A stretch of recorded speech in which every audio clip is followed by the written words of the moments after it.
Hello MSc, welcome back to my channel. तो आज के लेक्चर पे हम बात करते हैं हमारे नेक्स्ट टॉपिक पे। ओके, तो देखिए हमारी यूनिट चल रही थी फिजिकल केमिस्ट्री की स्टैटिस्टिकल थर्मोडायनेमिक। इसके हम लोग लेक्चर नंबर 10th पे पहुंचे हैं। तो आज के 10th लेक्चर पे हमने एक छोटा सा टॉपिक आपके सिलेबस पे ऐड किया हुआ है, जो है आपका मोनोएटमिक सॉलिड्स। ओके, तो आज के लेक्चर पे हमने बात करनी है मोनोएटमिक सॉलिड्स पे। ओके, तो देखो ना, पहले मैं आपको सिंपली ये बोल देती हूँ कि आपको पता है अभी तक आप जितनी भी बातें करते हुए आ रहे थे अभी तक, वो सारी की सारी किसके लिए कर रहे थे? गैसेस सिस्टम के लिए बात कर रहे थे। और आपको पता है गैसेस सिस्टम में मोनोएटमिक गैस बोलना बहुत ही कॉमन बात है। ओके, लेकिन अभी तक आई डोंट थिंक कि आप लोगों ने कभी ये सुना होगा, मे बी सुना भी होगा, मोनोएटमिक सॉलिड्स भी कुछ होते हैं। मोनोएटमिक सॉलिड्स क्या हुए?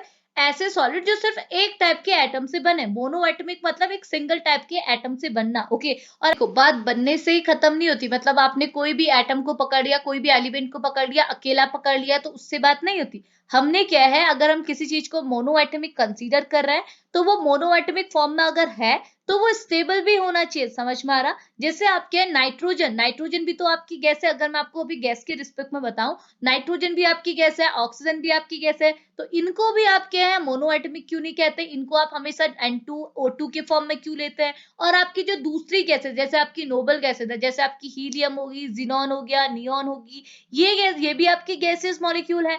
इनको आप अकेला क्यों लेते हैं? इनको आप हीलियम क्यों कह रहे हैं, इसे जिनॉन क्यों कह रहे हैं, इसे नियॉन क्यों कह रहे हैं, इनके आगे टू क्यों नहीं लगा रहे? तो इसका रीजन ये है कि ये गैस आपकी मोनोएटमिक है, ये आपकी डाइएटमिक है। अब ये ही मोनोएटमिक क्यों है, ये क्यों नहीं मोनोएटमिक है? तो उसका रीजन ये है, मोनोएटमिक हम उनको ही कहते हैं जो अगर अकेला प्रेजेंट हो ना, अगर अकेले एटम के फॉर्म में प्रेजेंट हो तो अकेले भी वो क्या हो, स्टेबल हो। समझ में आया? तो सारी चीजें किससे रिलेट करती है? स्टेबिलिटी से। और आपको स्टेबिलिटी का पता कैसे चलता है? आप जनरली स्टेबिलिटी का पता लगाते हैं ऑक्टेट रूल से। इसका मतलब क्या हुआ? ऑक्टेट रूल ये बोलता है, अगर किसी भी एलिमेंट में, किसी भी एटम के आउटरमोस्ट वैलेंस शेल पे 8 इलेक्ट्रॉन प्रेजेंट है, देन वो ऑक्टेट रूल को फॉलो कर रहा है। और अगर कोई चीज ऑक्टेट रूल को फॉलो कर रही है देन वो स्टेबल है। लेकिन बाद में ये क्या हुआ, ये जो आपका रूल है ये भी इतना ज्यादा फुलफिल नहीं रहा, क्योंकि इस रूल ने क्या, ऑक्टेट रूल ने क्या प्रेडिक्ट किया? इन्होंने बोला कि जो आपकी ये नोबल गैसेस है ना, अगर आप इनके आउटरमोस्ट शेल पे, इनके वैलेंस शेल पे अगर आप नंबर ऑफ इलेक्ट्रॉन को काउंट करेंगे तो यहाँ पर को 8 इलेक्ट्रॉन आपको मिलेंगे। ओके, और अगर यहाँ पर 8 इलेक्ट्रॉन है, इट मींस ये स्टेबल है। तो ऑक्टेट रूल ने बोला कि ये चीज स्टेबल है, ये तो ठीक है, लेकिन ऑक्टेट रूल ने ये भी बोला कि ये क्या है, स्टेबल है तो ये फर्दर कभी भी रिएक्शन में इन्वॉल्व नहीं होती। बट आपने देखा होगा कि बहुत सारी ऐसी रिएक्शन है जहां आपकी नोबल गैसेस भी इन्वॉल्व होती है, बट हमने उस साइड नहीं जाना। अभी जैसे आप ये देखो, मोनोएटमिक टर्म का मतलब यही होता है कि कोई भी चीज अगर आपके सिंगल एटम से बना है, कॉम्बिनेशन नहीं बोलना चाहिए, सिंगल एटम से बनी है, उस चीज को हम क्या बोलते हैं? चाहे वो सॉलिड हो, चाहे वो लिक्विड हो, चाहे वो गैस हो। गैस होगी तो हम मोनोएटमिक गैस बोलेंगे। अगर सॉलिड होगा कोई भी कंपाउंड और सिंगल एटम से बना है तो हम मोनोएटमिक सॉलिड बोलेंगे। और अगर कोई लिक्विड है, लिक्विड फॉर्म में कोई एलिमेंट रहता है और वो एलिमेंट अकेला प्रेजेंट है, देन हम उसे क्या बोलेंगे? Monoatomic solid. बट और ये चीज आपको माइंड पे रखनी है कि मोनोएटमिक चीज आपकी क्या होनी चाहिए? स्टेबल होनी चाहिए। ऐसा नहीं कि आपने कोई एलिमेंट पकड़ा उसे अकेला रख दिया, अकेले तो वो एग्जिस्ट करता ही नहीं, अकेले वो क्या होगा? अनस्टेबल। जैसे मैंने आपको गैस के रिस्पेक्ट पे बताया, नाइट्रोजन और ऑक्सीजन भी तो आपकी गैसियस मॉलिक्यूल है। बट हम किसी कभी भी नाइट्रोजन को एन से, ऑक्सीजन को ओ से रिप्रेजेंट नहीं करते। हम नाइट्रोजन मॉलिक्यूल को हमेशा N2 और O2 से रिप्रेजेंट करते हैं, क्योंकि आपने देखा होगा इनके वैलेंस शेल पे 8 इलेक्ट्रॉन नहीं है। क्योंकि अगर ये 8 इलेक्ट्रॉन शो नहीं करे तो ये एक टाइप की अनस्टेबल गैस है। इसीलिए क्या, ये अकेले फॉर्म में एग्जिस्ट नहीं करती, ये एन दूसरे एन के कॉम्बिनेशन के साथ एग्जिस्ट करती है। इसलिए ये डाइएटमिक बन जाती है और ये बन जाती है मोनोएटमिक। ओके, तो हमने क्या है, गैसेस तो नंबर ऑफ सुनिए बहुत सारी, हमने गैसेस मोनोएटमिक, पॉलीएटमिक, डाइएटमिक सुना है। बट सॉलिड हम लोग रेयर पढ़ते हैं, तो आज के लेक्चर पे हमने सॉलिड पे डिस्कशन करना है।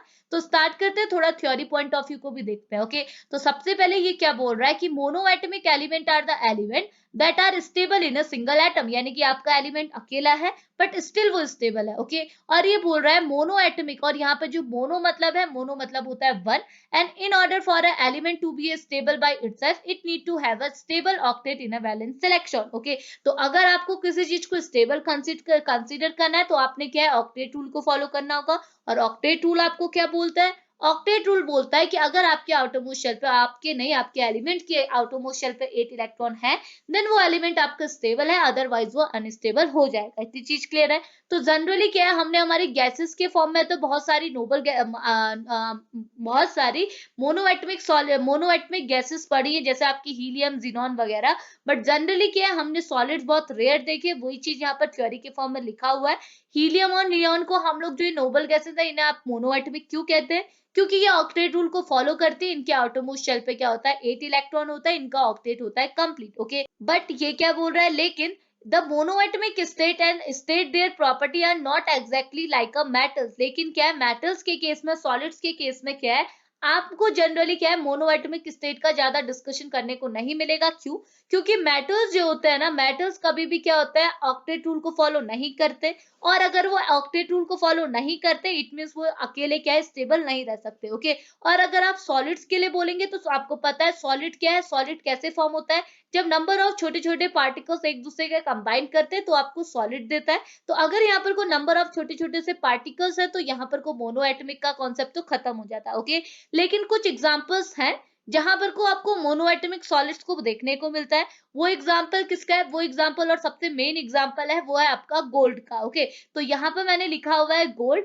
तो गोल्ड क्या है, गोल्ड सबसे अच्छा एग्जांपल है, क्योंकि गोल्ड क्या होता है, हमेशा मोनोएटमिक फॉर्म में रहता है। तो देखो गोल्ड को आप कैसे रिप्रेजेंट करते हैं, गोल्ड को आप एयू करके रिप्रेजेंट करते हैं। तो यहाँ पर को क्या है, गोल्ड जो होता है वो आपका एक टाइप का मोनोएटमिक एलिमेंट है, जो कि क्या है, आपका अकेले भी एग्जिस्ट कर सकता है। ओके। तो वही चीज यहाँ पर लिखा है, gold is the best example of a monoatomic element in a solid form which are the pure gold is made up of only single gold atom. क्योंकि अगर आप अपने प्योर गोल्ड को आप देखेंगे, तो वो जो प्योर गोल्ड होता है वो एक सिंगल गोल्ड एटम से बना हुआ होता है। Beside gold, silver, platinum, rhodium, rubidium, magnesium, ETC are the examples of a monoatomic solid form.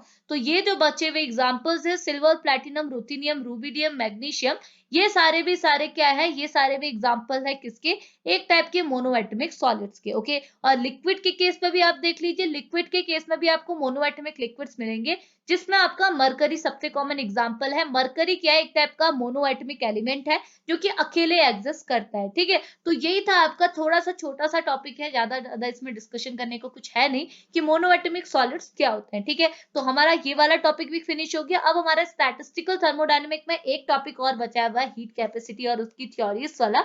तो वो हम लोग नेक्स्ट लेक्चर पे कवर करेंगे। तो अभी वीडियो को यहीं फिनिश करेंगे, मिलेंगे नेक्स्ट लेक्चर पे। तब तक के लिए बाय बाय।